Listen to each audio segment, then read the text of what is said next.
Hello everybody and welcome to Rational Gamers Webcast for the 20th of May 2017. Oh, this time we're going to be talking about a lot of stuff including E3 leaks or whatever you want to call it, pre-E3 announcements, things that are going to be seen there. We're going to be talking about how certain games are going away, it may seem, and just, how gaming is supposed to be art. But first we're going to kick off with a brilliant song by the name of Strike the Earth, Planes of Passage from the fantastic game Shovel Knight.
First things first, we've got to address somewhat of an elephant in the room. The long-running and quite successful series Hitman may very well be going away. Now, it's Square Enix look like they're going to be selling off the developer IO Interactive. But IO Interactive may still be keeping the rights to Hitman. So I don't know where. Nobody knows whether there's going to be a second season or whether Hitman's going to go away altogether.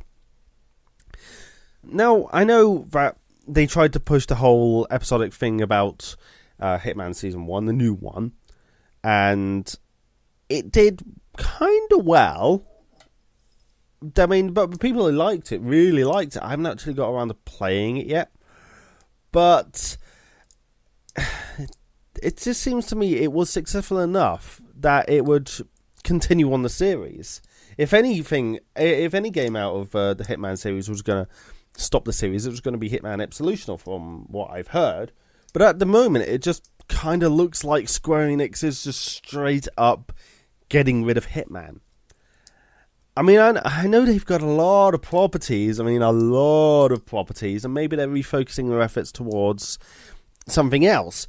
But it just seems to be trying to get rid of it entirely. It's just kind of short-sighted and not exactly the best idea. I mean, it's going to end up that IO Interactive ends up going to another publisher and making Hitman Season 3 or whatever. And it's going to be really successful because people are going to be like, yeah, fuck Square Enix for getting rid of them. We're going to support this whether we like it or not. And Square Enix are going to be like, oh, what have we done? And it's going to get really messy, and it's going to be lots of regrets and causing lots of issues within the industry. I can't comprehend why they would do that. Why would they get rid of it? I don't know. Doesn't make sense. But speaking of games going away, or at least going on hiatus, as they put it, Mass Effect. Now, Mass Effect, the original trilogy, despite its the backlash to its original ending, was bloody successful and loved by just about everybody. I mean, I know I loved it. I played the extended cut first time around, so I didn't really see a problem with the ending of the third game. I kind of liked it. Well, it was a bit weird, the different colours, and especially the synthesis ending was a what? But overall, I thought it was okay. I mean, how else are you going to end it? It was it's a game where the journey is more than a destination, and the journey was goddamn fantastic. But Andromeda kind of received a lukewarm reception. It all started with the whole facial animations looking really bad. I honestly don't think they're that too bad. Not as bad as some I've seen in gaming. And there was a whole controversy about the sex scenes, and it just didn't get off to a very good start in life. And having played a bunch of it, I think that it's good. It is good. It's not a bad game, not by any stretch of the imagination, but it's not great. It's lukewarm. It's like everybody else says. It's definitely a Mass Effect game, but it's just kind of more of the same.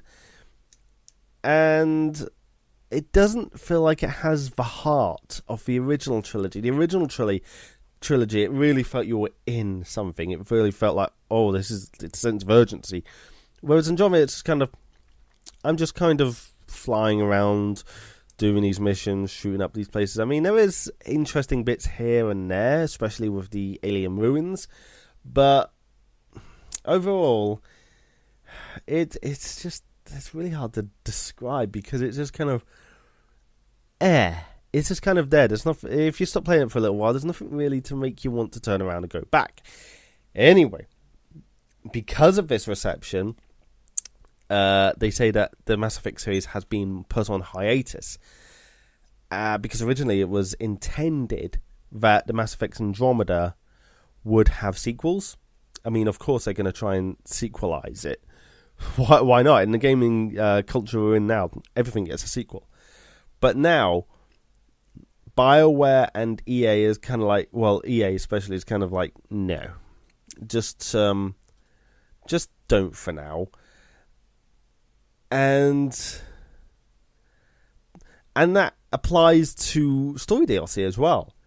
And then they're not planning any extra story stuff or anything like that. No, like in Mass Effect 3, you had the Leviathan DLC.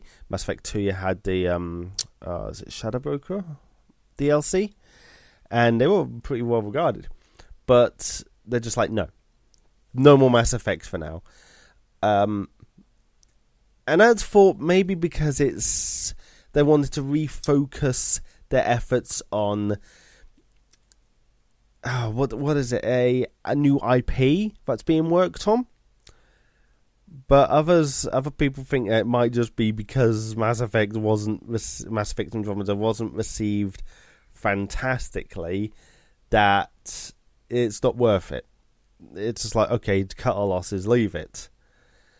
Now, with them working on like Star Wars Battlefront 2, that I can see that Mass Effect Andromeda, even though it got pretty poor sales for what it was to start with, and it's had a lukewarm reception, I think it's a game that would get more people on board the more it went on.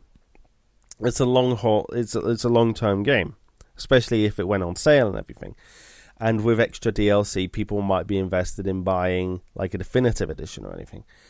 But with something like Battlefront, it's a one and done.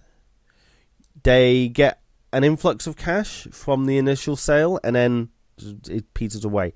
I mean, Battlefront 1 wasn't even, the new Battlefront wasn't even released that long ago. And they're already working on a second one. It's going to be released pretty soon.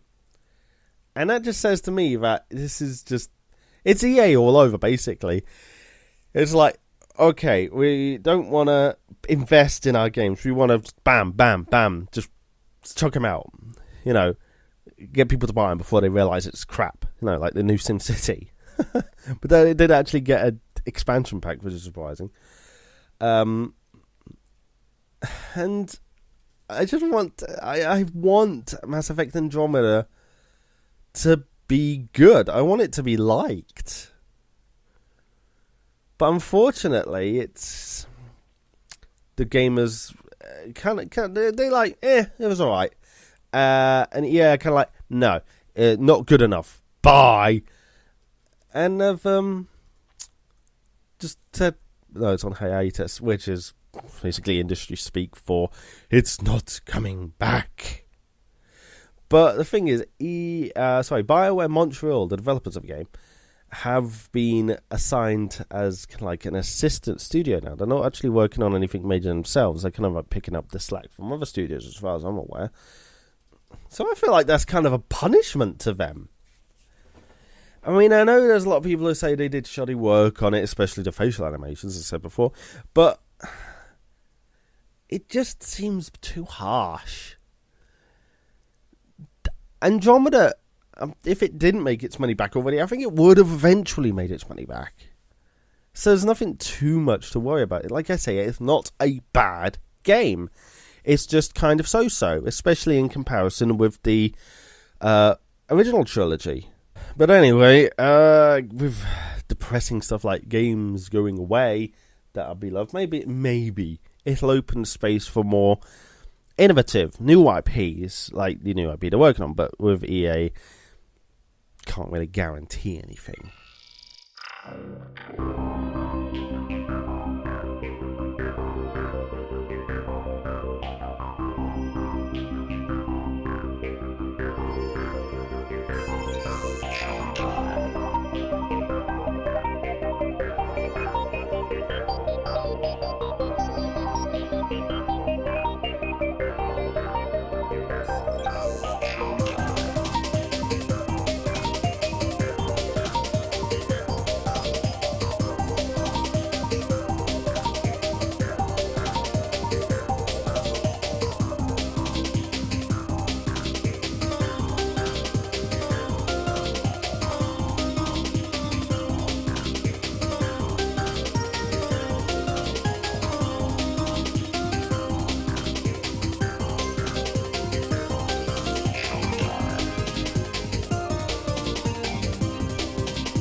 Speaking of games going away, Alan Wake's being taken off Steam because of some kind of expiring music licenses. Alan Wake's being taken off Steam. If you get it, then I can't see any reason why it wouldn't still be in your library. Otherwise, that would be complete bullshit because you bought it and you've got it. But I wouldn't put it past these people. Apparently, it's being taken off of Steam.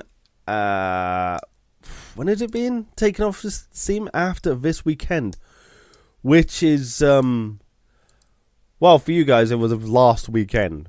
So I hope you got your copies of Alan Wake if you wanted it, because I hear I do want to play it. I haven't actually got around to playing it.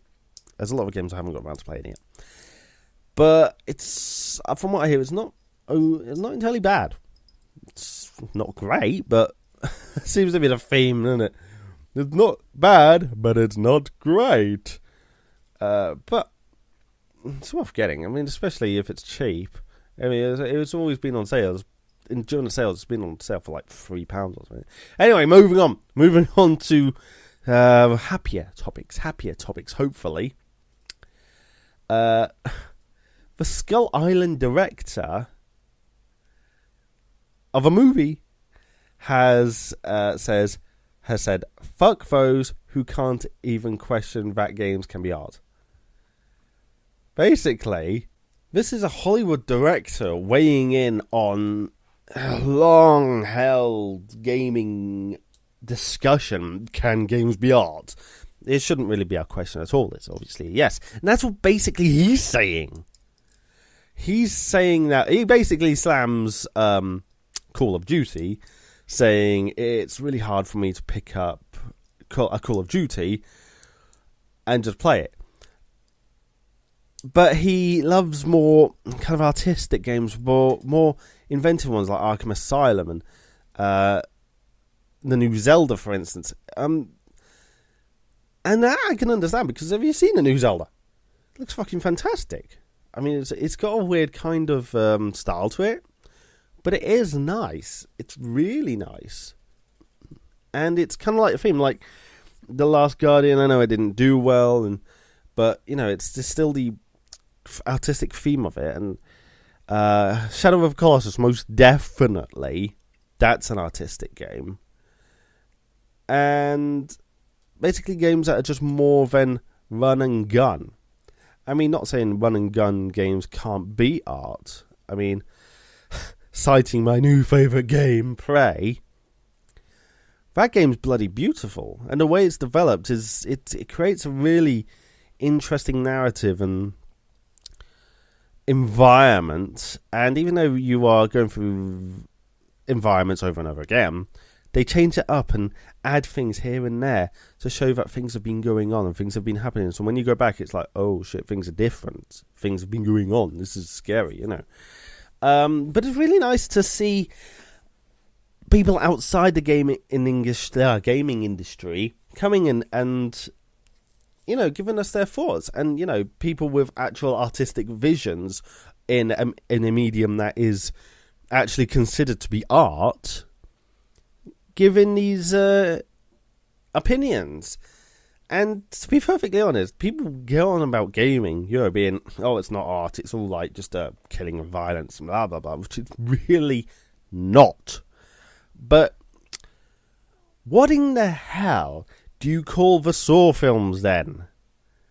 If you're going to complain at people for playing run and gun games with like loads of violence and saying, and just applying that to all of gaming, saying, it's not art, saying like, Firewatch is not art because of Call of Duty or something, then that's like saying, I don't know, Schindler's List is not art because of Saw. It's miles away from the same things. I mean, it's like saying that it's hard in music because a lot of music's good.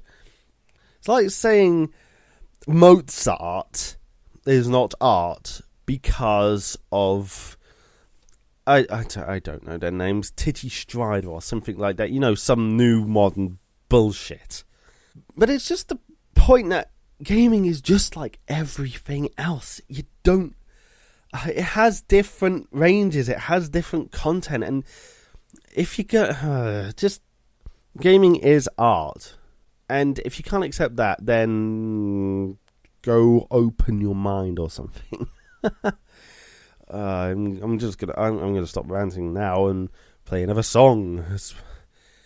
DT really winds me up. Here's Body in Motion by Cold Storage from the absolutely phenomenal Wipeout.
E3 is going to be good. I don't want to be hyped by E3, and yet I can't help but be hyped by E3. It's got a bloody big announcement that I didn't think would ever be coming. I didn't think it was going to be a thing. But we've got apparently an announcement for Bloodborne 2 coming at E3. And it was a real surprise to me because the Soul series is classed as being finished with Dark Souls 3. And I was under the impression that Bloodborne was just going to be a one-off. It was just going to be, it's a bit different, you know. But no, apparently there's going to be a Bloodborne 2. And that's fantastic because I consider Bloodborne to be better than Dark Souls. Now, that's going to piss a lot of people off, but I am a massive fan of cosmic horror and kind of eldritch stuff, Lovecraftian themes, and Bloodborne hit a tone that I don't think has been hit in games ever before. I mean, they've gone to an extent, but Bloodborne managed to have such a weird and ethereal kind of air to it without losing sight of what it really was. I mean, the fact that the game itself is, the story is opaque, to say the least, is a completely different matter. Well, it actually really helps because you don't really know what's going on in the game. But you can piece things together and make up your own mind. But it's just really weird how you can get these horrific things happening. I mean, there's these things called amygdalas in the game where after you get enough insight, you can see them clinging to everything. And it's not like they've just turned up. They've always been there, these hulking masses of tentacles and flesh clinging to the side of buildings. They've always been there. You've just never seen them because you don't have the right kind of sight. And once you start seeing all the eldritch stuff going on, it's you can see it. Now, I don't know how they're going to be able to carry on after Bloodborne, but they're going to be able to find a way. Because, you know, how the hell were you supposed to carry on after Dark Souls? But you always find a way. There's always a way to do these things. I just sincerely hope they manage to hit the same tone as Bloodborne 1. Because it's fantastic. I can't praise this game enough. Well, not the story and tone. The gameplay is fucking difficult. I mean, I've never been good at, like, Soulsborne games. I genuinely suck. It takes me like 4 hours to proceed, like, I don't know, 12 paces or something. But everything about Bloodborne, its design and tone and atmosphere, it's just so dripping with... I can't even think of the words. It's just so there. It's so good. Well, after I've sucked the dick of Bloodborne... moving on to the Xbox Scorpio and how it stands up against a PC. Well, it's still not gonna, be up there with the ranks of, your best PCs. It's kinda gonna be on par with PS Pro, I think. It's in no way going to have the power of a computer that's able to run with a GTX 1080 Titan or anything. But it's not going to be bad. I mean, no new-gen consoles are bad per se. And really, the hyper-graphical fidelity of the PCs are like that, of that kind of high-end. It's just overkill. Or future-proofing. I like to call it future-proofing. But the days, it truly is, the days where, you know, you had a significant difference between PC and console are long gone. Those days were gone when the PS3 and Xbox 360 came out. I mean, if in the days of a PS1, if you played a game on a PS1 and then you played it on a PC, you would see a marked difference in the graphical fidelity. And then on the PS2, yeah, it was closer, but you could still see it being considerably better on a PC. The PS3 is where you probably started to see, okay, it doesn't look too much better. It's mostly just like the anti-aliasing and lighting effects and everything. And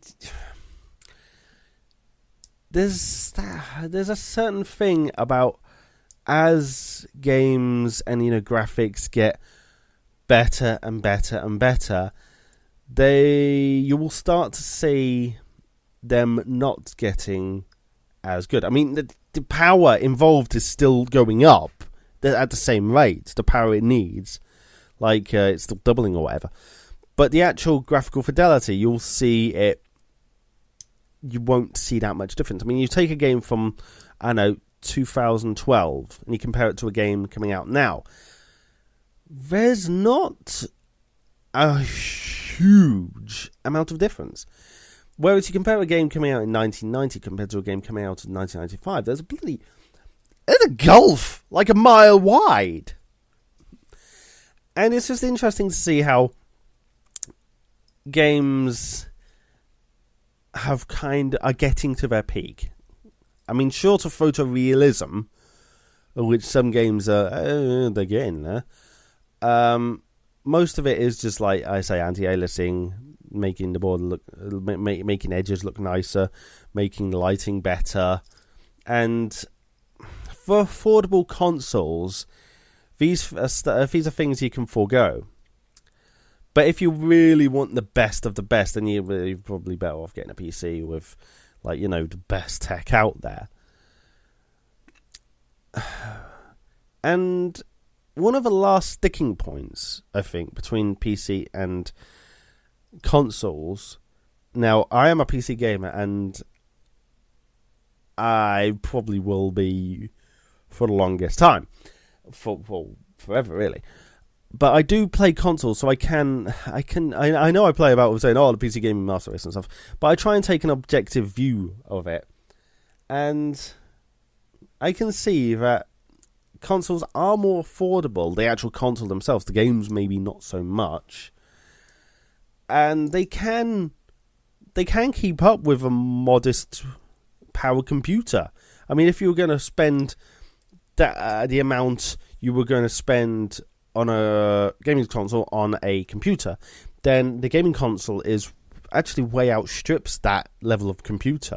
But where it really comes to, last, like I say, sticking point was frame rates and resolution. Now, the resolution, computers have had 1080p, that kind of stuff, for years. And the actual display. And it wasn't kind of considered so. Not really. It was just something that was there. You've been able to put it up to that on high-end computers. You've been able to put it up to that spec for like years, but it hasn't really made much difference. And again, the consoles bring in like high definition, and it's like, oh wow, big thing. But then PC gamers are like, okay, well, it's still running at 30 frames a second, and the console gamers are like, oh yeah, but it makes it look more cinematic, which I don't believe, because you do need that extra frame rate in especially a fast-paced game in order to respond in time. I mean, it's only about a couple of nanoseconds, but it does actually make a difference. But now with these new-gen games actually getting 60 frames a second, as well as 4K, which again the PC's been able to do for a while, it closes that gap between PCs and consoles no end.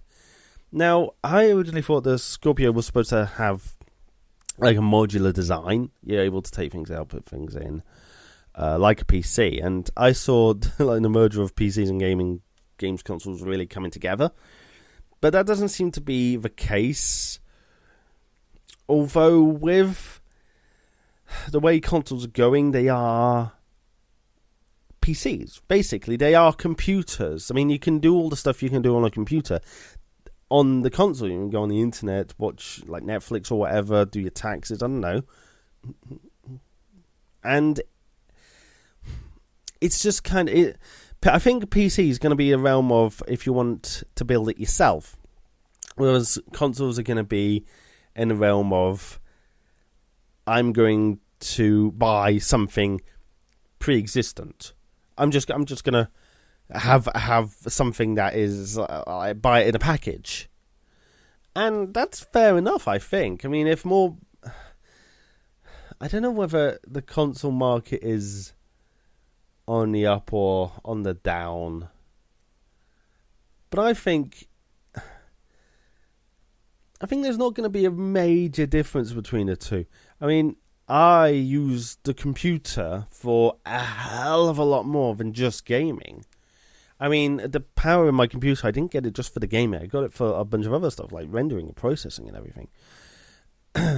And if you're not going to do that, then there's really no point in having a PC.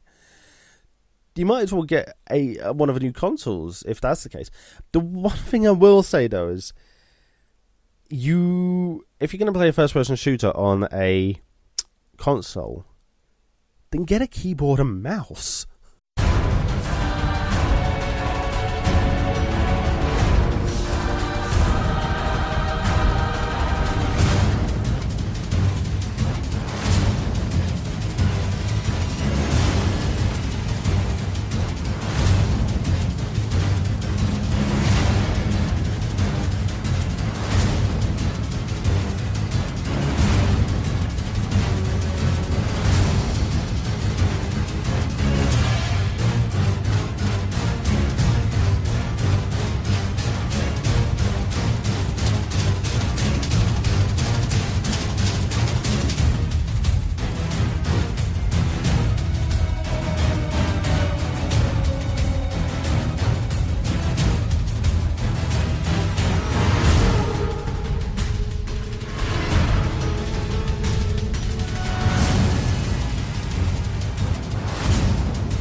Okay, so back to Prey. That's the only thing I'm really talking about because that's all I've been playing for the past week or 2 weeks or something.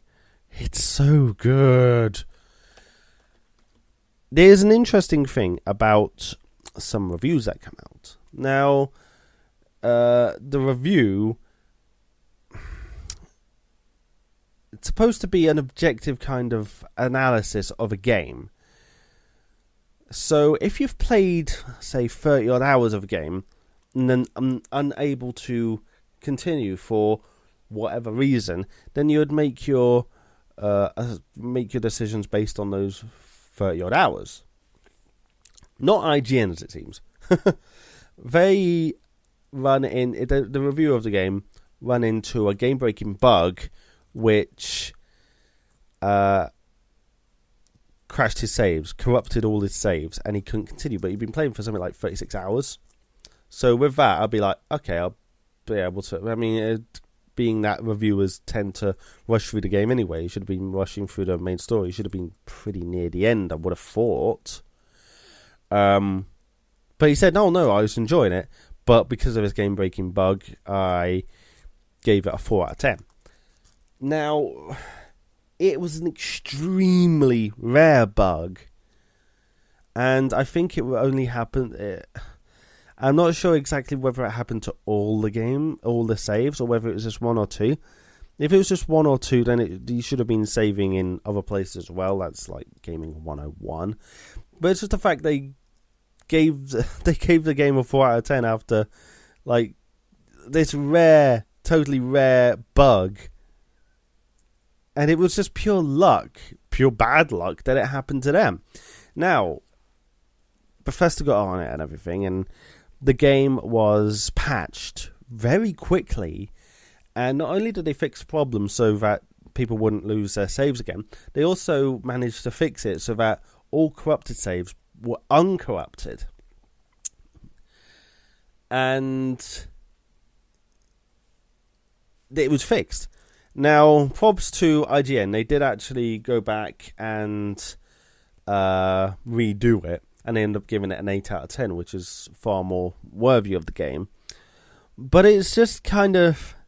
It bugged me that they went forward and published that review without really looking into whether it was a prevalent bug. I mean, things can happen in a game. Issues can happen with a game to anybody at any point. So you could have a problem that nobody else has got before, and it could just be a random fluke of your system. I mean, I know it's happened to me a few times with various games down the line, but it just bugs me that they went ahead and did it so blasé, oh yeah, I was having fun, but it broke on my one occasion, therefore it's shit, 4 out of 10. And then it was fixed stupidly fast.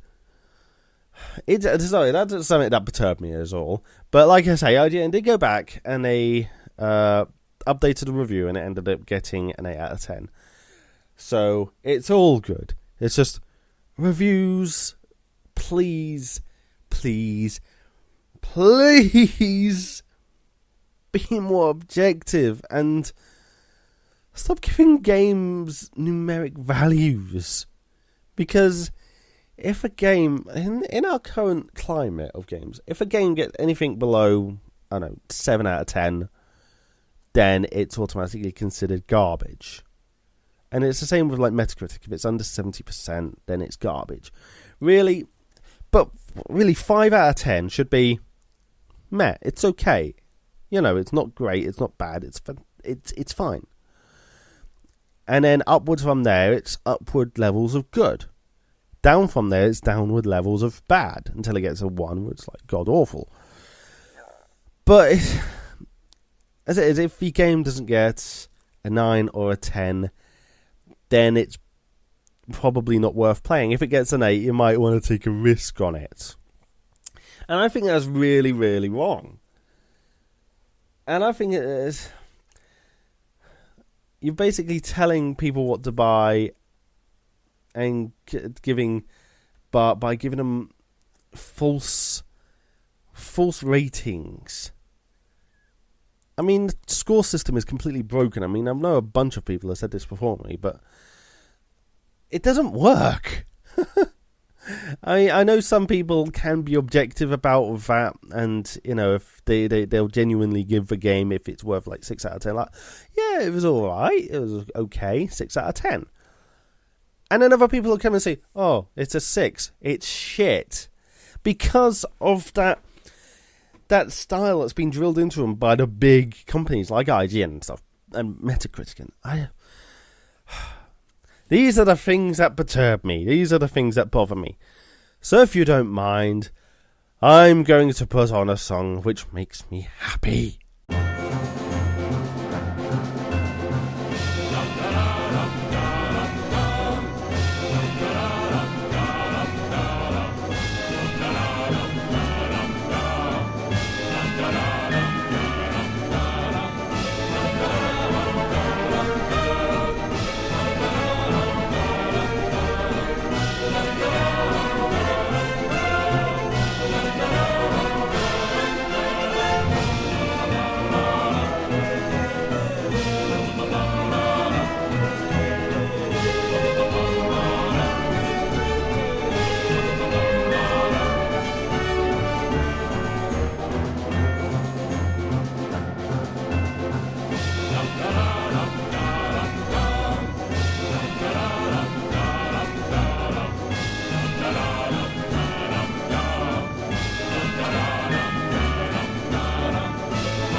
So this is interesting. Something I've just found on What Culture. No idea whether that's a relevant place to find information. But as you know, this format's very informal. That's why I'm pausing a lot and going, I don't know what I'm saying. But 8 huge video game announcements that just leaked ahead of E3. Apparently, Microsoft will offer digital refunds on the Xbox and Windows 10 games. They should have already. That's not a big announcement. That's just something like, yeah, that should have been done ages ago. Steam have been doing it for years now. I mean, I know it took a long time for Steam to get round to doing it, and it annoyed a lot of people, but they do it now. It's abused a little bit, but it's just something that, I mean, as a consumer, you don't go in and be like, okay, I want to buy this, and then be like, yeah, absolutely no refunds. Because you don't know if it's going to break, you don't know if you're not going to like it. It's stupid. Batman Arkham Insurgency. Why the fuck are we getting another Arkham game? Arkham Knight was supposed to be the last one. Arkham technically was supposed to be a trilogy with Arkham Asylum, Arkham City, and Arkham Knight. Arkham Origins wasn't supposed to be a proper Arkham game because it was made by a different developer and it didn't follow like what they wanted. But Insurgency apparently takes place after Origins, yet before Arkham Asylum. Basically, they're just filling in the Batman mythos as they go along.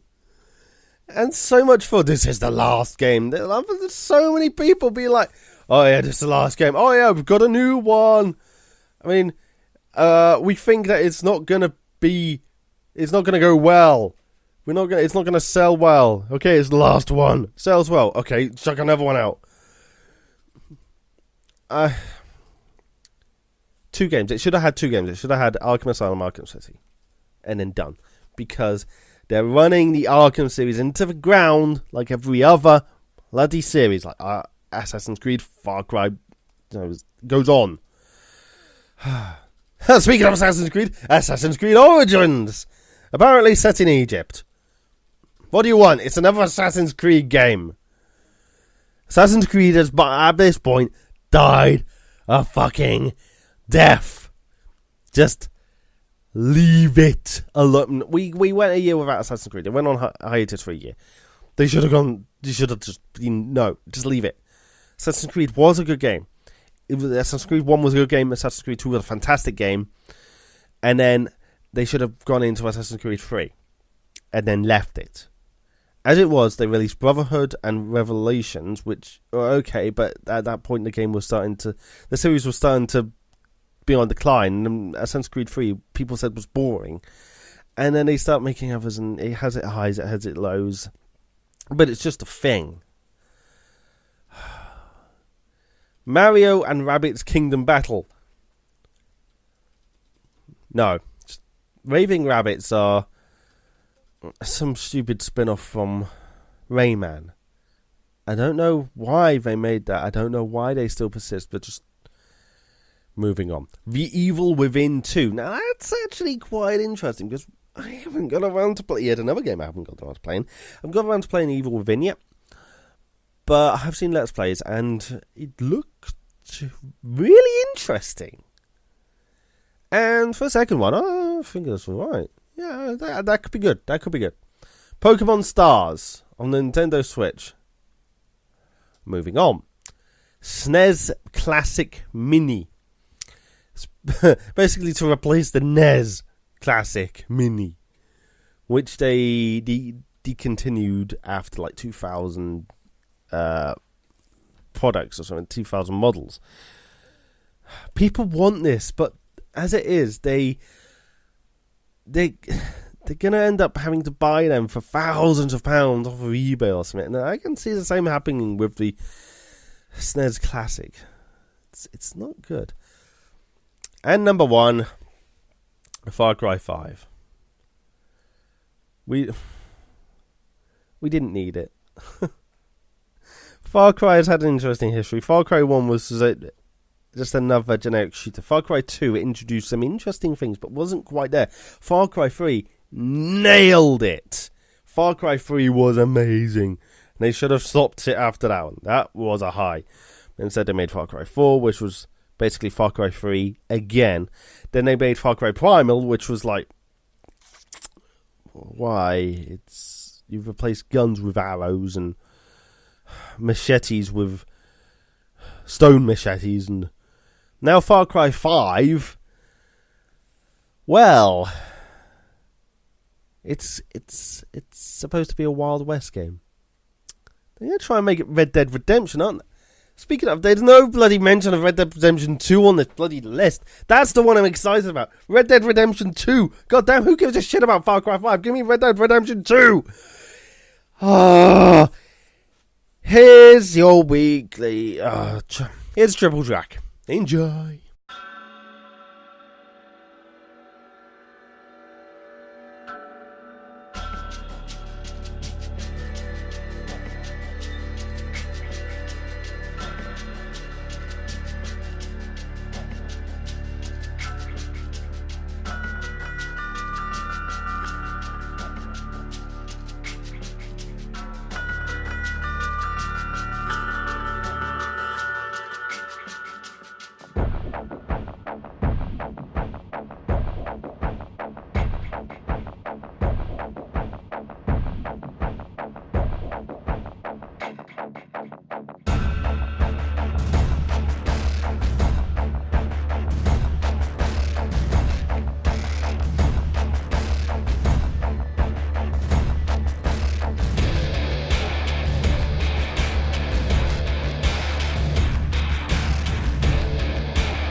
to kill me twice. Oh, how we laughed and laughed, except I wasn't laughing. Under the circumstances, I've been shockingly nice. You want your freedom, take it. That's what I'm counting on. I used to want you dead, but now I only want you gone. She was a lot like you, maybe not quite as heavy. Now little Carolyn is in YouTube. One day they woke me up so I could live forever. It's such a shame the same will never happen to you. You got your short set life left. That's what I'm counting on. I'll let you get right to it. Now I only want you gone. Goodbye, my only friend. Oh, did you think I meant you? That would be funny if it weren't so sad. Well, you have been replaced. I don't need anyone now. When I delete you, maybe I'll stop feeling so bad. Go make some new disaster. That's what I'm counting on. You're someone else's problem. Now I only want you gone. Now I only want you gone. Now I only want you gone. Well, that was an interesting episode full of negativity, mainly. I thought it'd be going a whole lot better, but apparently not. Oh. Well, sometimes things are just all over the shop, and there's lots of negativity everywhere, especially on certain websites. I mean, I am publishing videos on YouTube and VidMe now, and I'll be honest, I like VidMe. It's good. They've done a good job there. It is about more the creator. But some of the people on there are not very nice. They bash the living shit out of YouTube. Now, I don't think that's fair. I mean, it's a different platform. There aren't nearly as many people on VidMe as there are on YouTube, for instance. I mean, YouTube covers like a third of the bloody population of the planet or something like that. But it's very difficult for something so big, getting so much content each minute of the day, to open itself to give people what they want, to please everybody. Now, VidMe has an easier time of it because they don't have to. Well, they got a lot less people to please, and there's a lot of disgruntled people coming from YouTube that are going to VidMe, and it's nothing VidMe have done. VidMe are doing well. The actual people doing it are all right. But you get a lot of videos on there, but you're like, fuck you, YouTube, and it's completely unnecessary, I think. Just let bygones be bygones. If you want to move completely from YouTube to VidMe, just do it. I feel like Shia LaBeouf, just do it. But, there's no need to be so mean about it. If you want to be mean, go play, I don't know, Quake Champions, of which there is a closed beta, which you can get a code to, like, super easily by going to Bethesda.com, Bethesda.net even, or at least you could when I made this video. Anyway,